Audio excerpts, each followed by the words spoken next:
FEAC na Escuta, um podcast da Fundação FEAC. A importância de promover inclusão e acessibilidade plena às crianças com deficiência é um consenso entre os especialistas, mas ainda é um desafio no país. Em 2020, uma medida provisória do governo tentou reintroduzir as escolas especiais, trazendo à tona um tema que se imaginava superado, a segregação das crianças com deficiência no ambiente escolar.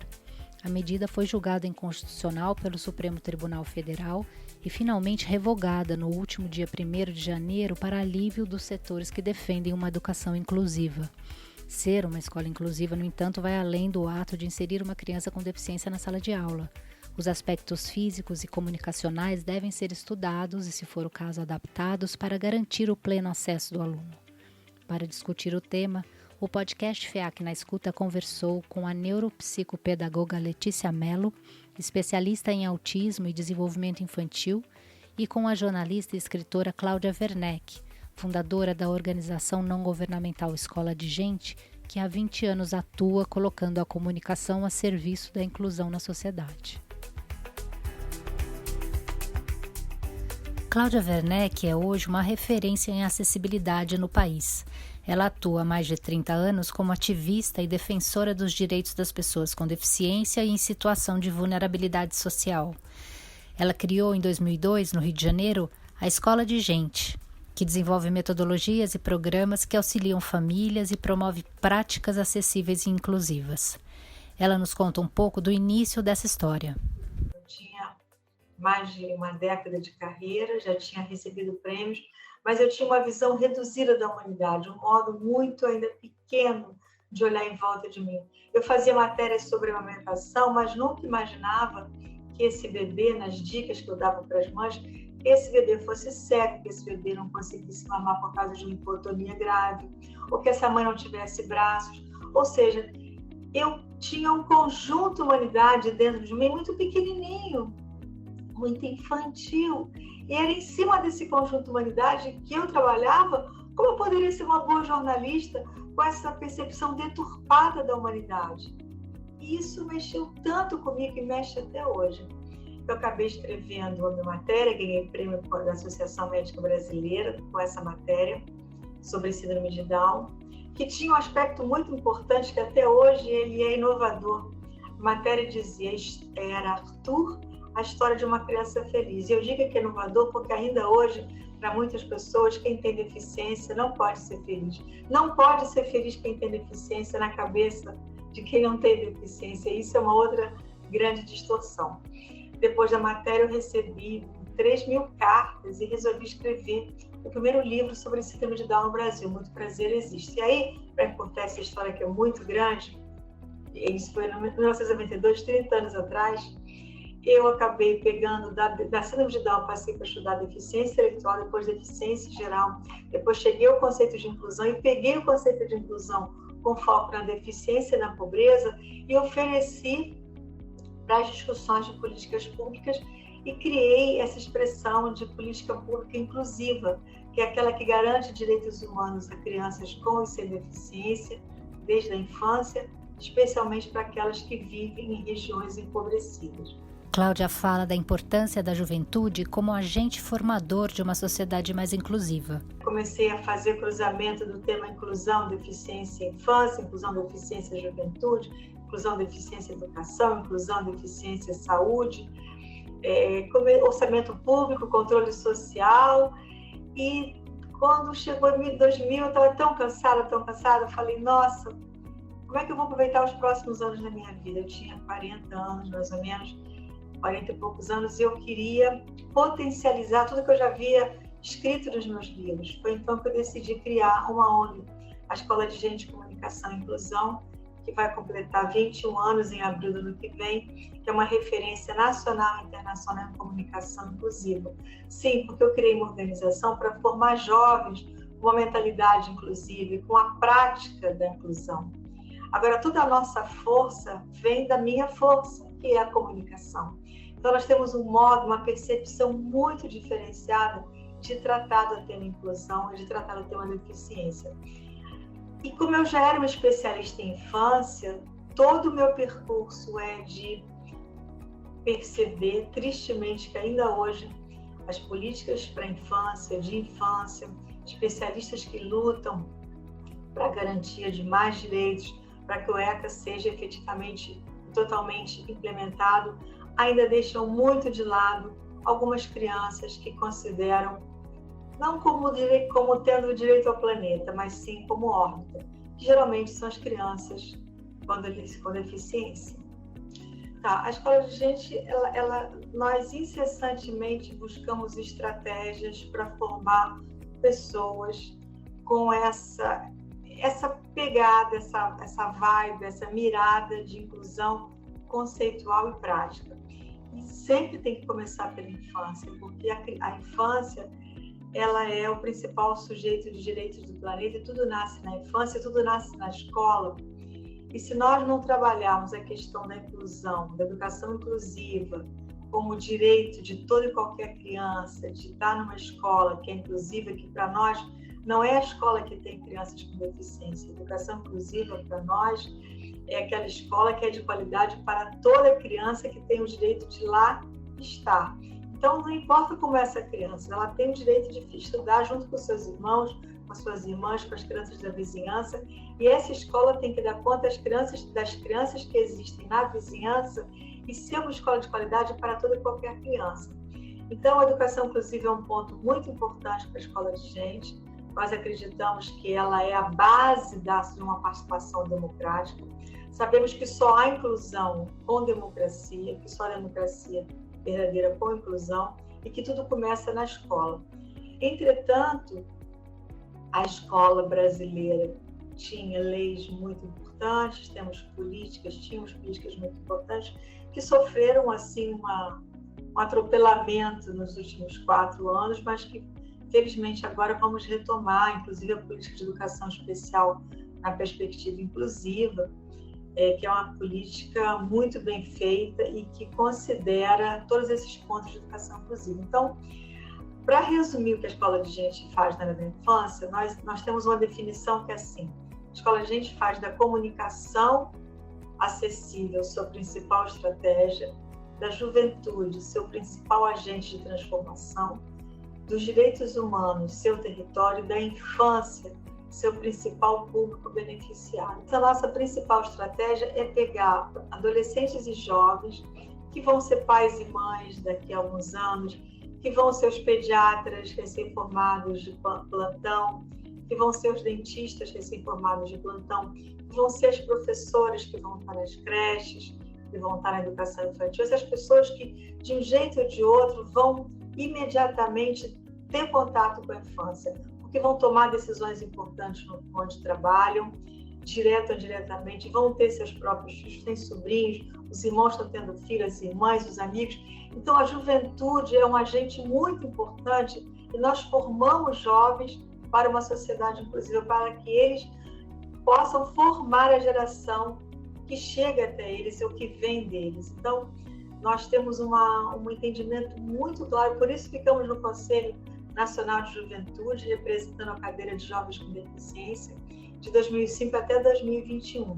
Em 2022, pela primeira vez, nós não nos candidatamos para o Conselho Nacional de Juventude, porque estava havendo uma espécie de desconforto para ONGs que se candidatassem para os conselhos que restaram.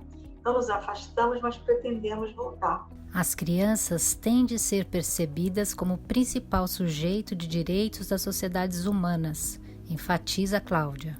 E tem um debate interno muito grande, porque eu acho que os movimentos de diversidade não percebem a infância como um movimento de diversidade.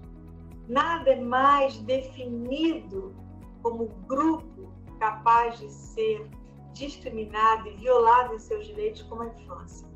E eu acho que no Brasil, apesar de todo o empenho de redes que eu participo, como a Rede Nacional da Primeira Infância, como a Agenda 227, um movimento que agora ofereceu para todos os presidenciáveis uma pauta incrivelmente bem preparada, com quase 400 organizações trabalhando nessa pauta, pesquisa para que a infância fosse prioridade para qualquer presidente que ganhasse. Felizmente, com o presidente Lula, tenho certeza que caminharemos muito bem nessa direção. Só quero dizer que todos os movimentos, ainda eu percebo que estão aquém da percepção da infância como ela é. A menina com deficiência intelectual que vive na pobreza é um dos seres mais discriminados de todo o planeta. É mulher, é pobre, é criança e tem um intelecto considerado de menor valor. Então, assim, são situações que só se resolvem, não é só com respeito. Aliás, eu não gosto da palavra respeito, porque eu acho uma palavra muito passiva. Não é respeito que as crianças precisam, elas precisam serem percebidas como o principal sujeito de direitos do planeta e das sociedades humanas. Não conheço sociedades que realmente, lógico que devem existir, espero que existam, mas até onde eu conheço, não vejo que estejamos tratando a infância desse modo. E no Brasil, ainda, apesar de todos os esforços, ainda com todos os esforços, somos pequenos e somos um pouco naíves para lidar com a complexidade desse grupo etário, a infância. E ela reforça que não há como ter inclusão sem plena acessibilidade física e comunicacional. Não há como você praticar a inclusão sem transformar a comunicação. E não há como transformar a comunicação sem torná-la acessível desde o primeiro minuto da vida. Todas nós, pessoas que conseguimos estudar, que estamos aqui conversando, que vão participar, assistir o podcast, todas nós, pessoas, só estamos aqui porque desfrutamos de uma altíssima dose de acessibilidade física, mas no caso eu me refiro à comunicacional no decorrer da vida. Então, a acessibilidade, ela está diretamente relacionada com o direito à vida. O direito à acessibilidade está relacionado com o direito à vida. Acessibilidade para gritar, acessibilidade para correr, acessibilidade para pedir comida, acessibilidade para denunciar. Sem acessibilidade, nós estamos agindo como pessoas mais, porque nós estamos escolhendo quais crianças vão poder, de fato, se desenvolver com plenitude. E isso piora muito em regiões empobrecidas, mas também crianças com deficiência que vivem em famílias em condições de lhes doar, de oferecer recursos, carinho, e mais do que isso, tem dinheiro para comprar coisas e pagar a escola, também tem muita dificuldade de garantir esses direitos, porque não existe, não é estruturante para as pessoas a acessibilidade, é como se fosse um detalhe, algo opcional, algo adiado. Você imagina, um amigo meu cego sempre pergunta, quem vocês seriam, Nasciberto Lopes é o nome dele, um grande amigo, quem vocês seriam se nunca tivessem lido um livro, por exemplo? A questão da infância, ela é uma questão muito séria e envolve a família também, porque muitas vezes a gente criou uma terminologia chamada de parentalidade inclusiva, um conceito. Parentalidade inclusiva é aquele onde você parte do princípio que todas as pessoas que lidam com a criança e também a criança podem ter modos muito diferenciados de acessar a informação e de expressar qualquer opinião, qualquer informação também. Então, eu posso ter uma criança que não tem nenhuma deficiência, mas que a mãe e o pai são analfabetos, por exemplo. E a escola que essa criança estuda só se comunica com a família por escrito. Isso é falta de acessibilidade comunicacional. Como é que essa família vai acompanhar o que a escola está querendo comunicar se ela é analfabeta e não há um plano de comunicação acessível dentro de uma escola para que ela se dê conta de que se comunicar de verdade com as famílias é imaginar que não apenas as crianças, mas que as famílias, que os conselheiros tutelares, que todas as pessoas da rede de proteção integral podem ouvir ou não ouvir, falar ou não falar, podem ter deficiência intelectual, podem não ter, podem estar deprimidas, podem estar muito medicadas, quer dizer, às vezes é tão doído, porque você prepara organizações internacionais, ONGs, federações, fundações, empresas, preparam materiais interessantíssimos sobre primeira infância, para que as famílias possam ler, sem um formato acessível. Então, as famílias recebem aquele material, quem entrega está muito orgulhoso, faz uma cara assim bonita, fala, olha, isso aqui é para você se cuidar, se prevenir disso, prevenir daquilo, olhar para o seu filho disso. A pessoa analfabeta não entende nada, a pessoa é cega, não pode acessar, porque nada tem formato acessível, os vídeos não têm formato acessível. Então, isso é de uma agressão tão grande, e eu não consigo denunciar que é uma agressão tão grande, porque não sei. Mas tem 30 anos que eu falo sobre isso, é lei, é política, está na Constituição, está na Convenção da ONU, que no Brasil tem valor de Constituição, Convenção da ONU sobre as pessoas com deficiência, está na Lei Brasileira de Inclusão, está no ECA, está no mundo, é vida, é verdade, é realidade, eu vejo todo dia, mas vejo também uma violação imensa, que caminha muito devagar. A quantidade de pessoas que trabalham com primeira infância, sem nenhuma preocupação com a acessibilidade, é muito grande. Ainda está... É como se a criança com deficiência ela pudesse ser trazida e levada quando as pessoas sem deficiência assim desejarem. Eu trago para uma festa, eu trago para o aniversário, eu trago para o dia das pessoas com deficiência, depois eu devolvo, porque elas não têm direito a todos os dias. Porque direito a todos os dias só com plena acessibilidade física e comunicacional. Compreender, aceitar e incluir a diversidade na primeira infância ainda é um desafio no Brasil. E a Libras virou um marketing, né? A Libras virou uma coisa de marketing.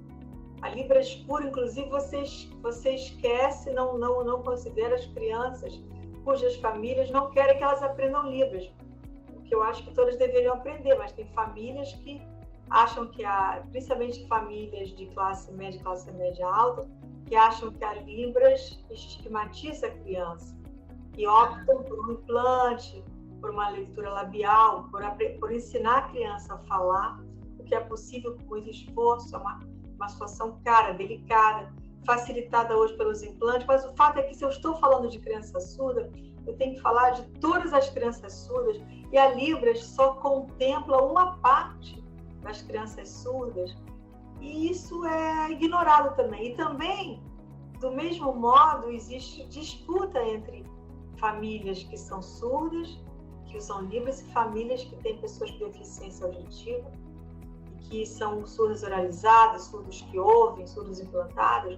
Existem também questões intradeficiência. Então, as pessoas com deficiência também não têm por hábito praticar acessibilidade para as outras deficiências, nem para si próprias. É uma isenção do acesso ao direito que está tão enraizada que às vezes já passei por situações de oferecer o direito e a pessoa para quem eu ofereço o direito fala que não precisa, que até aquele dia viveu sem direito pode continuar vivendo. E eu me pergunto, será que eu estou certa? Eu estou cumprindo a lei, essa é a minha garantia. Eu estou cumprindo as leis planetárias do mundo ocidental no que se refere à oferta de acessibilidade. Então, não estou fazendo nada errado. Mas quando você vê que um público beneficiário, uma família, decide não reclamar que não tem direito, e quando o direito chega não sabe o que fazer com ele, de tanto que foi soterrada nas suas possibilidades de comunicação, no seu jeito de ser, porque as pessoas que trabalham com primeira infância, o que eu observo, é que elas têm um conjunto reduzido de primeira infância. É a primeira infância que elas imaginam que exista no desejo delas, no delírio coletivo que as une. Mas a gente tem que sair desse delírio quando você se entrega para a infância que existe, para as famílias que existem. Se você for observar o modo como as pessoas se comunicam, ele todo sempre ele é humano. Não existe alguém que seja mais ou menos humano, não existe uma criança que valha mais ou que valha menos, porque ela é humana, ela não vai ganhar valor nem vai perder valor. Se ela ficar cega, ela não perde o valor humano. Eu tenho uma vaga numa escola referência e essa vaga tem duas crianças disputando. Uma que é considerada a mais inteligente da turma e a outra tem uma deficiência intelectual.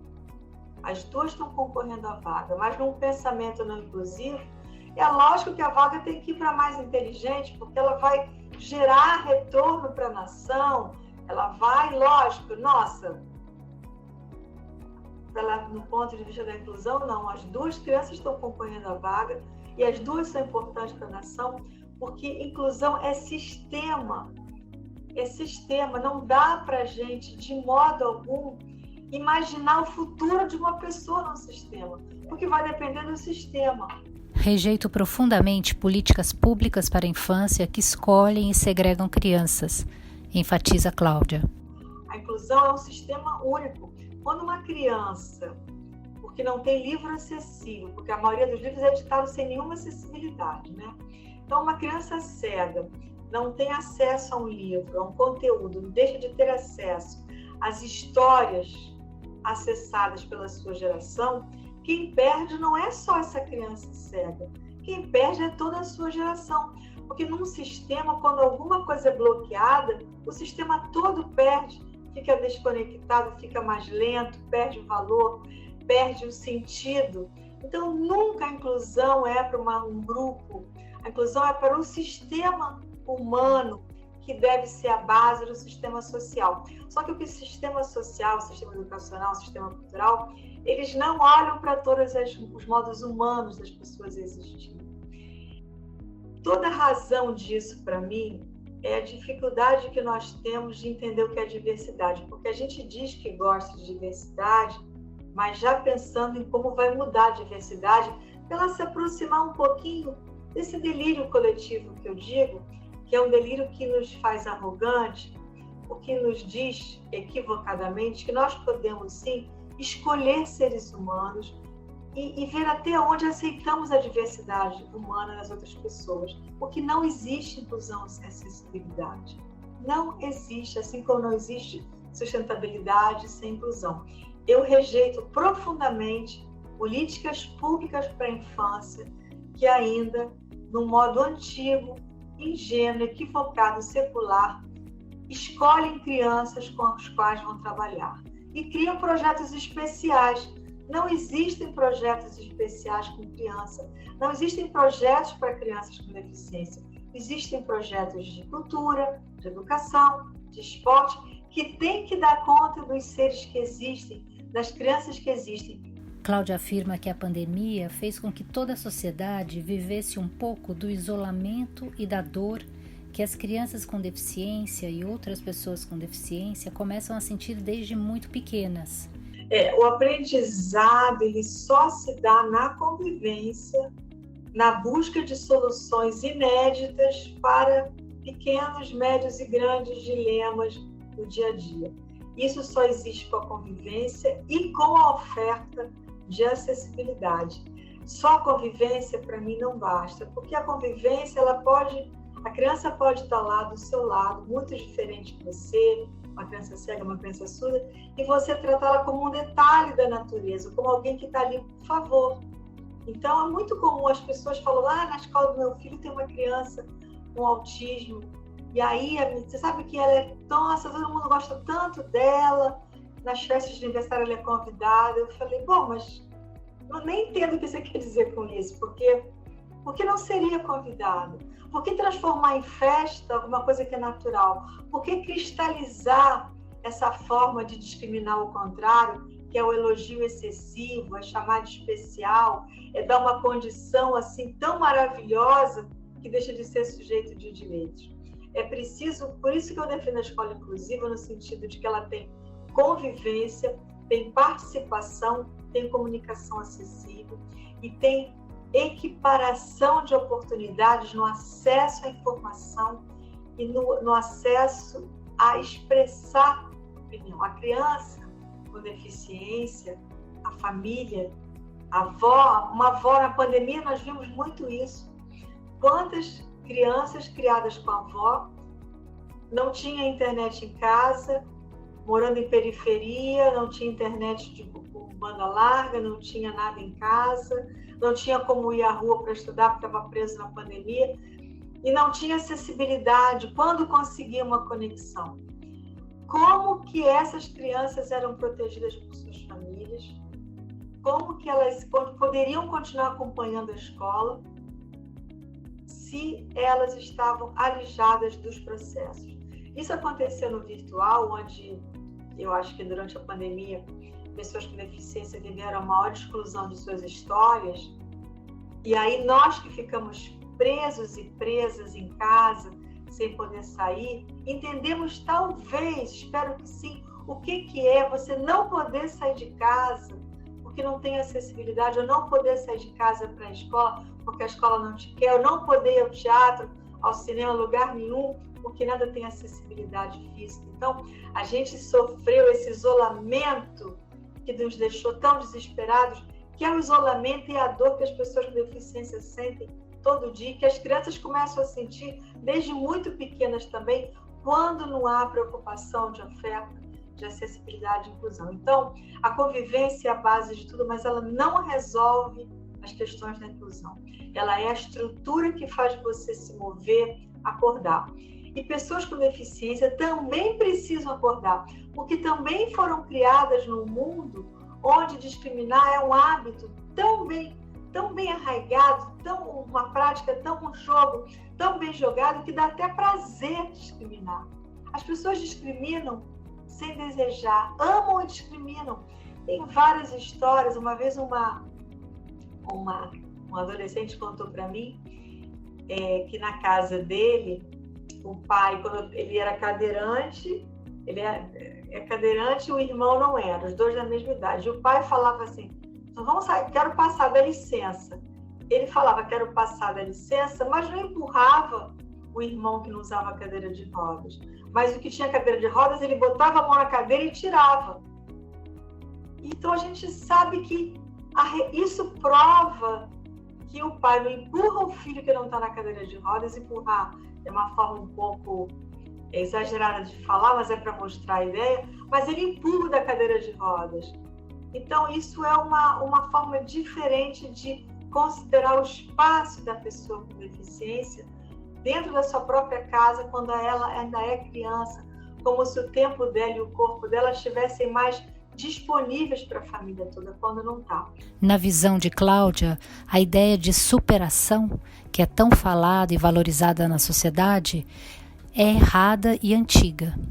Esse aprendizado, essas coisas que eu estou conversando aqui com vocês, são aprendizados que eu tento também exercer todo dia, mas não é que eu acerte sempre. Porque eu também fui criada nessa sociedade onde as pessoas discriminam, enaltecem quando elas acham que alguém tem muito pouca qualidade, elas dão presente.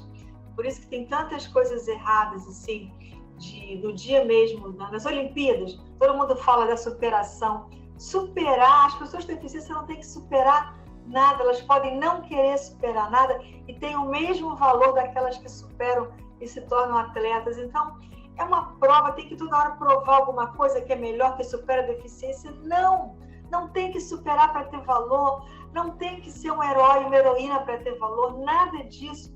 Isso é tudo errado, isso é tudo antigo, temos muito que aprender. Nós temos muito que pensar. E quando eu falo de inclusão, eu estou falando num panorama genérico, não estou falando só de deficiência. Nós sabemos, a ONU diz que mais de 80% das pessoas com deficiência no mundo vivem nos países em desenvolvimento, como o Brasil, em regiões empobrecidas. Se são regiões empobrecidas, são regiões onde a maior parte das pessoas é negra, é pessoa preta, é pessoa parda. Então, existe essa questão, esse tema da interseccionalidade, que é fundamental quando se fala de inclusão. Porque tudo isso é inclusão. Não existe falar de inclusão só em relação à deficiência. Isso é uma falácia, isso é bobo, isso é antigo, não existe mais isso. Ou nós olhamos para o mundo como ele é, com todas as suas combinações humanas, sociais, culturais, verdadeiras, que existem ao nosso lado, não são de outro planeta, ou nós continuaremos aqui gastando tempo, gastando dinheiro, controlando a diversidade, escolhendo quem vai, escolhendo quem não vai, em algo que não faz nenhum sentido. Falta acessibilidade no terceiro setor, alerta Cláudia. Olha, o terceiro setor, ele precisa, por exemplo, algo que me preocupa bastante, a quantidade de formação em ciência da informática, né, como chama, em tecnologia, vários cursos, várias ONGs do terceiro setor dando aula, formando jovens que vão trabalhar com internet, com plataformas, sem nenhuma concepção de acessibilidade e inclusão. Então, são pessoas que vão reproduzir no que estão aprendendo a exclusão. Isso é algo muito difícil de ser mudado. É como se todo mundo fica muito apaixonado pela tecnologia. O terceiro setor adora fazer tudo com tecnologia e tudo com tecnologia sem acessibilidade. É aula, é aplicativo, é tudo assim, sem acessibilidade.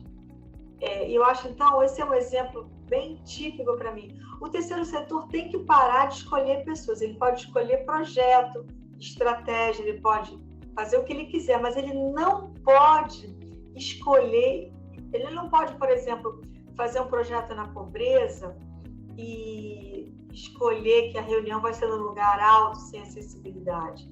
Não pode fazer um projeto dentro de uma escola e achar que tudo que ele vai falar, as crianças vão entender se ele não tiver uma linguagem simples, que é outro recurso de comunicação acessível. O terceiro setor tem que expandir sua consciência individual e de lugar, né? E de espaço dentro da sociedade, de setor. Esse setor também tem que evoluir. Ele se acha tão bom, a gente se acha tão maravilhoso, maravilhosa. Quantas vezes nós temos essa arrogância, esse orgulho do que somos capazes de oferecer, mas o que eu estou falando aqui, eu falo para mim, é preciso o tempo todo expandir a consciência, se unir, se cruzar, conversar e ver o que o outro empreendedor, a outra empreendedora pode oferecer para você expandir o seu trabalho de modo que ele não discrimine. Você, às vezes, tem um trabalho ambiental incrível e na relação com as pessoas é discriminador. Ou tem um trabalho não discriminador em relação a pessoas, mas ambientalmente muito pouco sustentável, muito pouco interessado, onde nada disso, o que se refere ao ambiente, não interessa. Com certeza, a infância, a primeira infância, com e sem deficiência, do jeito que chegou, do jeito que é, principalmente em regiões empobrecidas, formada por pessoas pretas e pardas, que enfrentam uma dificuldade que nem tentando conseguimos saber como é essa dificuldade, nem tentando, é preciso que sejam priorizadas. Então, políticas inclusivas, políticas que não segreguem, famílias mais apoiadas no seu cuidado, que voltem as formações, que voltem os recursos, que voltem o desejo de se formar uma criança com liberdade, porque inclusão é liberdade. As políticas devem refletir isso e as políticas têm também que ter seus orçamentos revistos, orçamentos públicos inclusivos, para que se possa praticar a inclusão desde a infância. A neuropsicopedagoga Letícia Mello, de Santa Catarina, é fundadora da Clínica Transformar, especializada em desenvolvimento infantil, infância e autismo. Ela busca garantir que desde os primeiros anos de vida, de forma precoce, a criança tenha sua individualidade e suas especificidades atendidas e respeitadas. A importância de garantir a acessibilidade para as crianças com a parte de inclusão é que a gente possa reconhecer a igualdade das condições de todas as pessoas, né? A inclusão é poder estar junto, poder respeitar as deficiências, enfrentar algumas barreiras que a gente encontra ainda hoje, né, na sociedade, infelizmente, mas que a gente tem esse dever de remover essas barreiras, criar pontes entre as pessoas atípicas e neurotípicas para que a gente possa garantir, assim, um apoio, uma orientação, um suporte para todas as pessoas de forma igualitária. Esse é o meu olhar sobre a inclusão e a importância de garantir desde os primeiros anos de vida, de forma precoce, um olhar atento aos primeiros sinais de uma dificuldade, um sinal de deficiência, para que a família possa ser orientada, acolhida e essa criança tenha a sua individualidade respeitada. Para Letícia, o olhar atento aos marcos do desenvolvimento infantil e a intervenção precoce são fundamentais. A intervenção precoce, né? O que é intervenção? É fazer as terapias, as atividades de forma intensiva e rápida, com o objetivo de diminuir as lacunas, as dificuldades desta criança a longo prazo. Quando a gente fala em intervenção precoce, é ter um olhar bastante atento aos marcos do desenvolvimento infantil. Isso é muito importante as famílias saberem, né, que existem um tempo para essa criança fazer cada coisa. Antigamente se falava que cada criança tem o seu tempo, então era normal ela falar com 5, 6 anos, ela sentar com 2 anos, e hoje estudos científicos comprovam que quanto mais cedo essa criança receber essa intervenção, as chances dela se desenvolver vão ser ainda maiores. Então, existe ali os marcos do desenvolvimento, que é o que cada criança precisa estar fazendo dentro da sua faixa etária de 12 meses, de 18 meses, de 24 meses, de 36 meses, para que as famílias, os responsáveis, né, os cuidadores da criança possam estar atentos ao que sai da linha da curva, o que é atrasado para aquela criança, o que ela deveria estar fazendo e não está fazendo. Então, quanto mais cedo as famílias tiverem essa noção do que isso aqui não é esperado para a idade, isso aqui está com atraso, ela possa buscar uma ajuda clínica, uma ajuda multiprofissional, uma ajuda médica, para fazer com que essa criança tenha os estímulos adequados e apropriados para que ela se desenvolva e assim consiga diminuir ou até mesmo eliminar essas barreiras da aprendizagem, essas barreiras das habilidades necessárias para cada faixa etária. A convivência entre diferentes traz benefícios infinitos a toda a sociedade, enfatiza Letícia. A gente precisa naturalizar essa questão da inclusão, né? Então, se faz fundamental e importante para o processo de acomodação de aprendizagem, para o processo de socialização das crianças, tanto aquelas que têm a sua deficiência, para aquelas que não têm, para que elas possam conviver, respeitar, compreender, ajudar, e assim a gente vai caminhando, né, com muitos benefícios aí para uma vivência inclusiva para as crianças, elas ao longo da sua vida entenderem o outro, praticarem a empatia, praticarem as benfeitorias, vamos dizer assim, da convivência coletiva. Então, em todos os espaços é lugar para todas as pessoas, com ou sem deficiência, sem o processo de exclusão. Então, a gente precisa, sim, conviver com essas pessoas, com essas crianças, as nossas crianças, né, que vão ser o nosso futuro, um futuro melhor, um futuro mais próspero, um futuro mais inclusivo, precisam desde já ter essa convivência, porque os benefícios para esse processo, eles são infinitos. Essa questão de olhar o próximo, de respeitar as diferenças, sejam elas não só na parte de deficiência, mas de diferenças no todo, né? Como o negro, como a mulher, os homens respeitarem as mulheres, os meninos, as meninas, já entenderem que isso se faz necessário para um futuro igualitário e digno. Ela defende que as famílias reivindiquem os seus direitos e aponta os primeiros passos. Geralmente, a família ou a escola, ali mesmo na educação infantil, né, nos primeiros anos iniciais dessa criança, ela já consegue observar, como eu falei lá, os marcos do desenvolvimento, se essa criança apresenta algum atraso, alguma deficiência intelectual, algum comportamento que não esteja de acordo para aquela idade.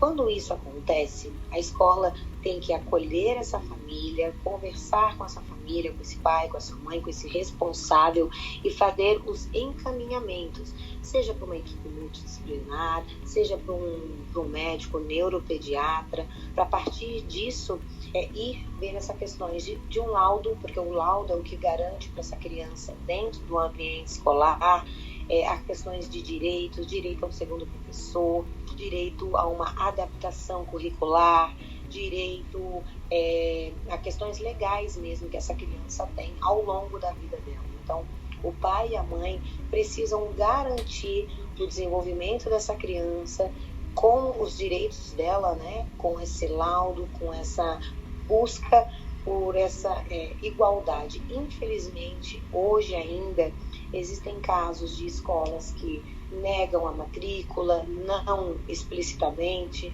mas dizem que não tem vaga para essa criança, seja uma criança com deficiência intelectual, uma criança autista, uma criança com síndrome de Down.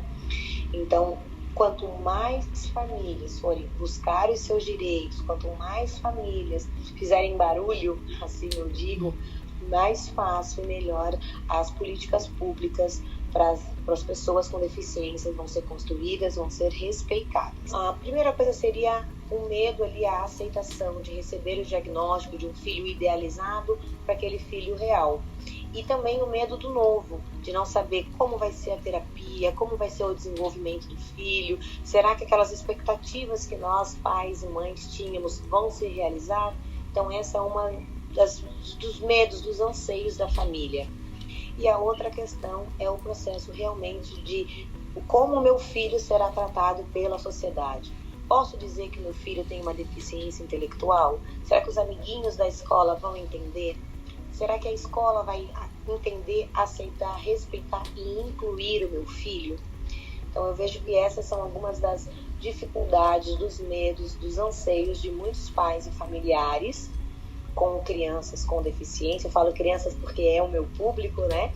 Mas essas crianças vão crescer, vão se tornar adultos. Então esses seriam assim um dos maiores medos iniciais que a família tem.